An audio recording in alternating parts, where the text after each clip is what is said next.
Hello class, how are you all. कैसे हैं आप सभी लोग। हैप्पी नवरात्रि। आज से हमारे नवरात्र शुरू हो गए हैं। I hope so you all will be fine. मैं सभी से उम्मीद करती हूँ कि आप सभी खुश होंगे और स्वस्थ होंगे, मस्त होंगे, देवी जी को अपने घरों में बुला रहे होंगे और अपने घर में एक अच्छी सी पॉजिटिविटी ला रहे होंगे। तो शुरू करते हैं हम आज की क्लास। सोर्स ऑफ एनर्जी जो हमारा चल रहा है, इसको आज हमें ख़त्म भी करना है। एनर्जी फ्रॉम द सी। इसके पहले हमने क्या पढ़ा था, सोलर एनर्जी के बारे में पढ़ा था, है ना, कि सोलर एनर्जी क्या होती है, कैसे बनती है और उससे हम क्या क्या यूजेस कर सकते हैं, लेते हैं। तो आज हम दूसरा topic of energy from the sea की हमें एनर्जी सी से कौन कौन सी मिलती है, क्या एनर्जीज मिलती हैं। तो सबसे पहले हमारी टाइडल एनर्जी। टाइडल एनर्जी क्या होती है, जो हमारे समुद्रों में ज्वार भाटा आता है ना, कि जब क्या कहते हैं अर्थ, मून, सन, ये तीनों का एक कॉम्बिनेशन होता है, इंटर रिलेशन होता है, जिसकी वजह से ज्वार भाटा आता है कि पानी एकदम तेजी से ऊपर नीचे होता है। ज्वार भाटा आपने सुना होगा या जो कोई गया हो समुद्रों के पास तो वो देख भी सकता है।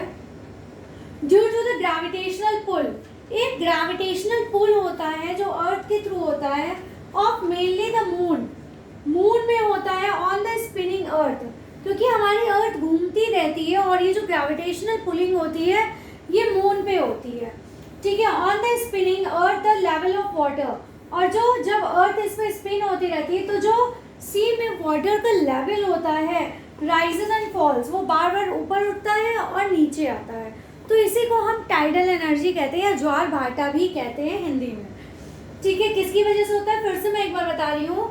Due to gravitational pull of mainly the moon, इसमें ग्रेविटेशनल पुल होता है किसका, मेनली मून का, किसके, on the spinning earth, spinning earth के चारों तरफ, जब ये अर्थ जो हमारी चारों तरफ घूमती है और मून का एक ग्रेविटेशनल पुल होता है, the level of the water in the sea rises and fall, तो उसकी वजह से जो वाटर लेवल है हमारे सी का वो क्या होता है, राइज होता है और गिरता है, उठता है गिरता है, उठता है गिरता है। इसी को टाइडल एनर्जी कहते हैं। Tidal energy is harnessed by constructing a dam across a narrow opening to the sea.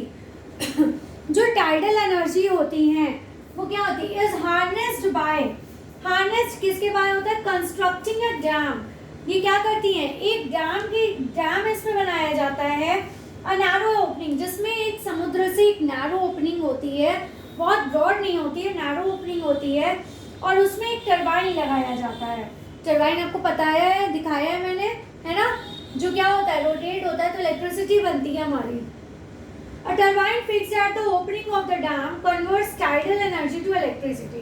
तो जब टरबाइन उसके नैरो एंड पे, जब एक उसमें हम क्या लगा देते हैं, बना देते हैं एक नैरो पॉइंट बना देते हैं, नैरो ओपनिंग बना देते हैं सी में, जिसकी वजह से वहाँ पे हम टरबाइन लगाते हैं, और टरबाइन की वजह से क्या होता है, जब वहाँ से वाटर फ्लो होता है तो वो क्या होता है, रोटेट होता है, और टाइडल एनर्जी को किस में बदल देता है, वो इलेक्ट्रिक एनर्जी में बदल देता है, इलेक्ट्रिसिटी में बदल देता है। तो ये था हमारा टाइडल एनर्जी, जिसको हम ज्वारीय ऊर्जा भी कहते हैं, ठीक है। अब नेक्स्ट आती है हमारी वेव एनर्जी। वेव एनर्जी के बारे में पढ़ते हैं। वेव एनर्जी क्या है, the kinetic energy processed bye huge waves. जो काइनेटिक एनर्जी होती है, जब हम मूव कर रहे होते हैं या हमारा कोई भी गाड़ी है, बाइसिकल है, कार है, मोटरसाइकिल, जब मूव कर रही होती है तो उसमें काइनेटिक एनर्जी लगती है। तो जब काइनेटिक एनर्जी बड़ी बड़ी वेव्स में near the sea shore can be trapped to generate electricity. तो ये समुद्र के क्या, जो उसमें वेव्स जो बनती हैं हमारे समुद्रों में, शीशोर जो होता है वो कैन बी ट्रैप्ड, उसमें क्या होता है, ये सारी वेव्स को ये क्या करते हैं, ट्रैप कर लेते हैं, पकड़ लेते हैं, जिसकी वजह से इलेक्ट्रिसिटी जनरेट होती है। The waves are generated by strong winds. जो ये वेव्स हैं किससे जनरेट होती हैं, स्ट्रॉन्ग विंड से होती हैं, ब्लोइंग अक्रॉस द सी, जो पूरे सी के अक्रॉस बहती हैं, ठीक है। जो वेव्स हैं ये जनरेटेड कहाँ से होती हैं, जो तेज हवाएं चलती हैं उनकी वजह से ये हमारी वेव्स बनती हैं, और ये वेव्स पूरे सी में यहाँ से वहाँ चलती जाती हैं। तो wave energy would be a viable proposition only where waves are very strong. ये एक क्या है, जो वेव एनर्जी है ये एक वायबल होती है, मतलब कहीं ऊंची है कहीं नीची है, यूं उठती है ना, हमारी वेव्स कैसे चलती हैं, ऐसे तो चलती हैं। तो ये जो वेव्स होती हैं कहीं भी तो बहुत स्ट्रांग होती हैं और ये क्या होती हैं, बदलती रहती हैं जगह जगह पे, इनका एक जगह कोई निश्चित नहीं होता है। मैनी डिवाइसेस ट्रैप, बहुत सारी डिवाइसेस आजकल यूज हो रही इंस्ट्रूमेंट्स हैं जो वेव एनर्जी को क्या करती हैं, फॉर रोटेशन ऑफ टर्बाइंस, जो क्या करती हैं, टर्बाइन को रोटेट करने में हेल्प करती हैं एंड प्रोडक्शन ऑफ इलेक्ट्रिसिटी, और क्या करती हैं, इलेक्ट्रिसिटी को प्रोड्यूस करती हैं। ठीक है, तो ये था वेव एनर्जी। वेव एनर्जी भी हमें हेल्प करती है किसके लिए, इलेक्ट्रिकल एनर्जी को प्रोड्यूस करने के लिए। तो ये सब हमारी सी से बनने वाली एनर्जीज हैं। कौन कौन सी हो गई, टाइडल एनर्जी, वेव एनर्जी और ओशियन थर्मल एनर्जी। अब हम ओशियन थर्मल एनर्जी पढ़ते हैं।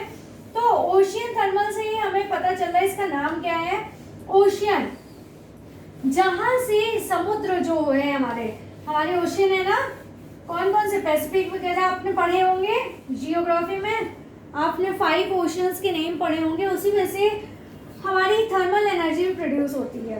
पहला, the water at the surface of the sea और ocean is heated by the sun. जो वाटर है वो सरफेस में, सी के सरफेस में या ओशियन में हीट हो जाता है, किसके थ्रू, सन के थ्रू। पानी क्या हो जाता है, गर्म हो जाता है। ठीक है, while the water in deeper sections is cold, जबकि जो पानी गहराई में होता है वो ठंडा होता है, लेकिन जो ऊपर की सरफेस का होता है वो सन की वजह से गर्म हो गया होता है। These plants can operate, ये जो प्लांट्स लगाए जाते हैं ये ऑपरेट होता है if the temperature difference between the water, अगर जो इनका टेम्परेचर है उसके बीच डिफरेंस होता है between the water at the surface, किसके बीच, वाटर जो सरफेस में वाटर है एंड वाटर एट डेप्थ, किसके बीच, जो ऊपरी, अब जैसे ये है हमारा, मान लीजिए ओशियन है, ठीक है, तो जो इसकी ऊपर की ये है, इसका पानी कैसा होगा, ये हॉट होगा, लेकिन जितनी डेप्थ में जाएंगे इसका पानी कैसा होगा, कूल होगा, ये कोल्ड होगा।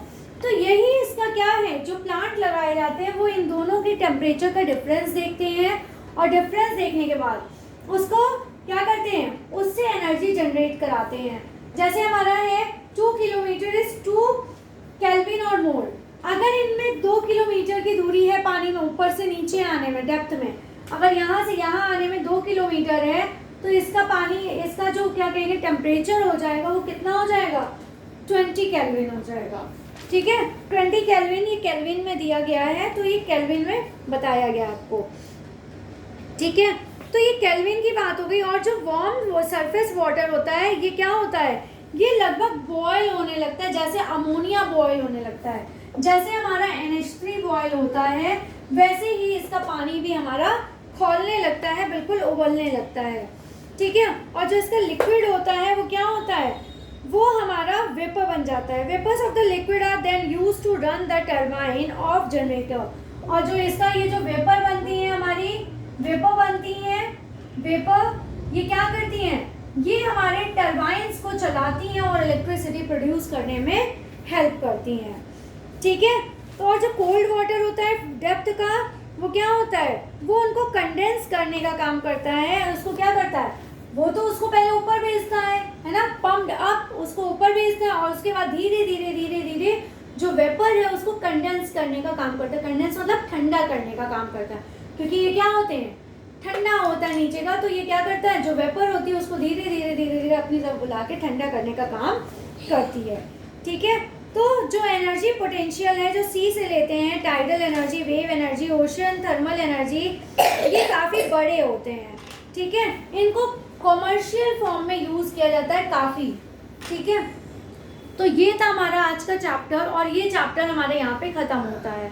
इसके बाद हम न्यू चैप्टर स्टार्ट करेंगे। अगर आपको कोई डाउट है, आपको कुछ पूछना है तो आप पूछ सकते हैं कमेंट सेक्शन में भेज के। ठीक है, मैं उसका ज़रूर सॉल्यूशन भेजूँगी। और हंसते रहिए, मुस्कुराते रहिए। Please like share and subscribe my channel. Thank you, take care class.